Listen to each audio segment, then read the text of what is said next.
Yo, what is up, everybody? So let's go back again. Another story from the collection titled The Shadow Dies Loudly, written by T.L. Burhu. Remember to use the links in the description below. Show love to the author. Like, comment, and subscribe. Maybe they do exist. Ashton was 7 years old, and she knew a tremendous secret. Standing on the wet sand as the chilling tide crashed up on her feet, she saw that beauty, despite it being far out in the waves. There was no doubt about it. It was a mermaid. Ashton only witnessed his majesty for a split second, and up until her death, could still vividly recall her incredibly golden hair, the lush green of her tail, and the sapphic thoughts that crossed through her with no meaning at this point in her life. What started with a random chance encounter snowballed to an in-depth obsession. Thus began, in that child's mind, the search for an endgame. The end was where she proves that merfolk are real, and the two species, us and them, share all each other's secrets with the other, ushering in a gold age of science and philosophy.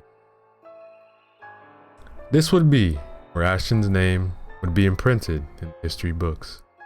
Her rise from the daughter of a mechanic and a preschool teacher had just happened to visit her grandparents in a southern Florida beach town.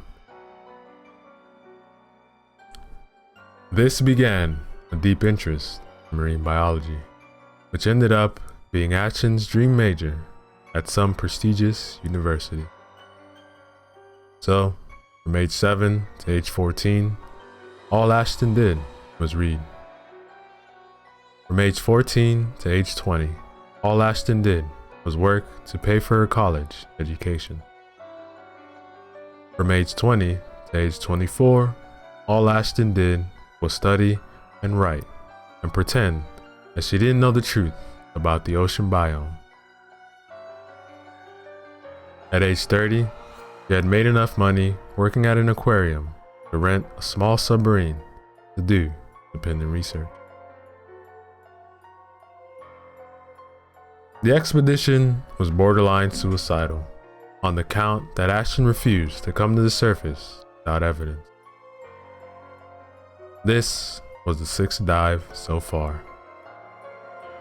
She was running out of money. Her girlfriend, who saw no end in sight to this madness, packed her stuff and fled the condo that was falling apart, and went on to find a grown woman rather than a little girl playing pretend. "This time will be different," said Ashton aloud in her lonely little submarine. "I'm going to find them, get famous, get Kelly back, make everyone proud. Yep, that's what's gonna happen.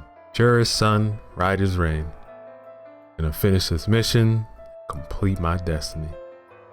Fame and fortune will be mine. That's right." Ashton hadn't slept in 2 days. Or was it 3?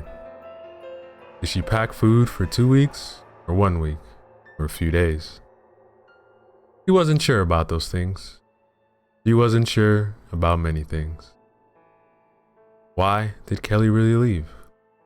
Why did that one essay need to be changed? Why did the awe-inspiring creature reach her head through her all these years ago? Was it to taunt her? Make her know that she would never find her again? Never make an impact on the scientific community or culture of the world? Maybe dying in this submarine was her fate. Maybe it was just meant to be. She thought all of these things until she reached the depth of 7 miles. She thought she glanced something. Perhaps it was her tired eyes, but no, there was something affecting her vehicle. Was it the very same being she saw decades ago? The merfolk were real, flesh and blood creatures. This one, the creature she saw through the thick glass window, wasn't very much like how she remembered. She remembered a golden-haired and bronze-skinned effigy to the very concept of aesthetics. As she peered at this thing, her memory began to change into what she actually saw. This was what lived below the waves. This was what she fell in love with. This was a slimy, green giant, skeletal limbs, and a gaping maw. This wasn't some tiny and cute mermaid. This was the thing at center of the myth. Not that its beauty made the sailors crash into the rocks, but instead, its horror made them end their lives. The thing, it raised its massive bony hands and grasped the submarine. It tore it in two like a sheet of paper, and its powerful jaws chewed on the helpless Ashton. Then it swam away, to commit more unspeakable acts throughout the years.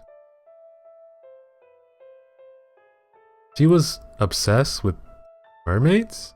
Asked Tiffany. Yeah, honestly though, it wasn't like, oh, this will be cool. She actually was going to write her thesis on it. I stopped her. Bitch owes me a favor. Laughed Kelly. Well then, I'm glad you saw the light. I grabbed drinks then.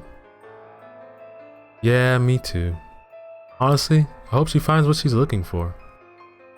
Brilliant marine biologist. Be a shame for her to die, some old woman, forever chasing an hallucination that she saw when she was 7, you know? Hey, who knows? Maybe they do exist. And that, ladies and gentlemen, the end of our story.